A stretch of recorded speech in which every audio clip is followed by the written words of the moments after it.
The previous version of the Acer Swift 3 impressed me considerably. It had a great balance of features, design and performance for a great price. Now Acer's back with an updated version that includes, well, not all that much really. There's a tweaked design and a new screen, but otherwise the core of this laptop is the same. The all-metal exterior remains and it looks pretty much as good as ever, although now the top has a brushed finish rather than the plain anodised style of before.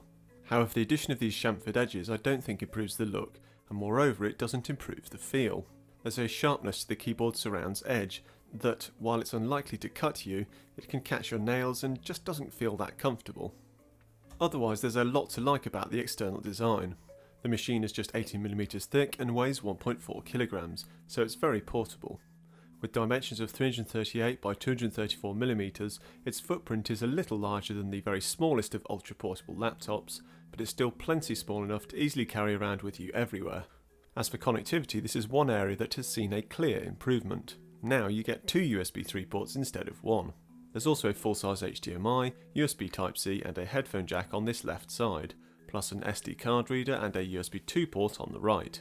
Here there's also a couple of lights to indicate that the laptop is on or in standby and if it's charging, plus there's a Kensington lock slot.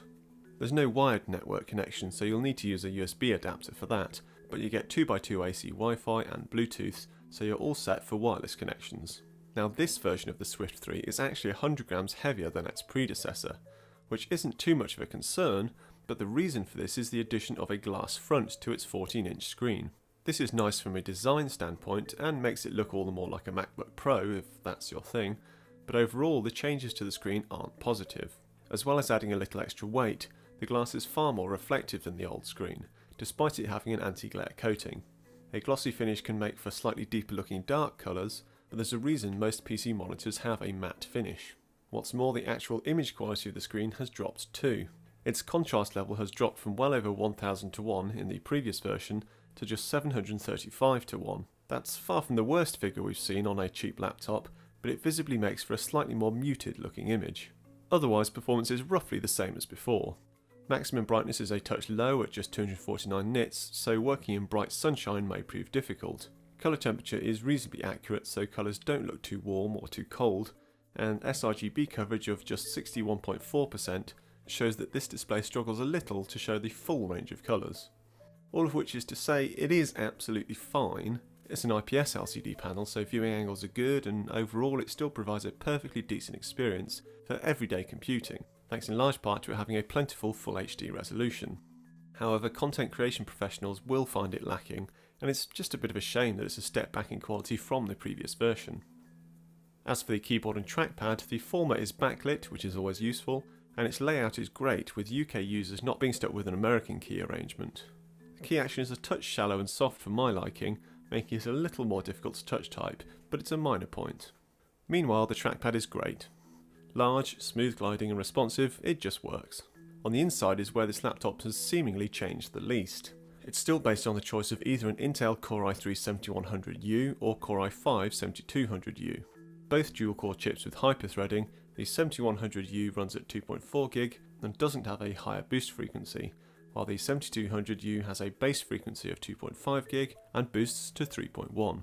The slower version also only comes with 4GB of RAM and 128GB SSD, compared to the 8GB and 256GB that accompany the faster processor. As such, while many casual users will probably be quite happy with the cheaper version of this laptop, and the £100 saving that it brings, more demanding users will definitely want to spend the extra. As for the performance all that lot provides, I've tested the 7200U version and it's absolutely fine. It's totally sufficient for all day-to-day computing and only comes unstuck when you throw something particularly demanding at it like video editing. It'll still get the job done, but it'll be kinda slow. Also, technically Acer has managed to eke out a touch more performance than before, even if it is a tiny increase. Incidentally, I did try and get into this laptop to see what upgrade options are possible, but I simply couldn't get the two panels of the base to come apart without feeling like I was going to damage them. I suspect the only upgrade option would be swapping out the SSD, as it's likely to be a standard M.2 type. As for battery life, Acer claims it'll provide up to 10 hours, but that's being optimistic. At a sensible brightness level it lasted 7 hours and 36 minutes. That's still plenty, and you could maybe stretch to another hour or so by really dialing back the brightness. Meanwhile, an hour of Netflix at the same brightness dropped the battery by 11%, so you may be able to get even closer to 10 hours just watching video. Overall then, Acer has largely delivered the goods again. The Swift 3 is a nice looking laptop with good all-round performance, and for £650 or £750 depending on configuration, it offers reasonable value. However, the slight drop in screen quality from its predecessor, the sharp chamfered edges, and the fact that you're now paying £100 more for the same core configuration as last time, means it isn't quite the standout bargain it once was.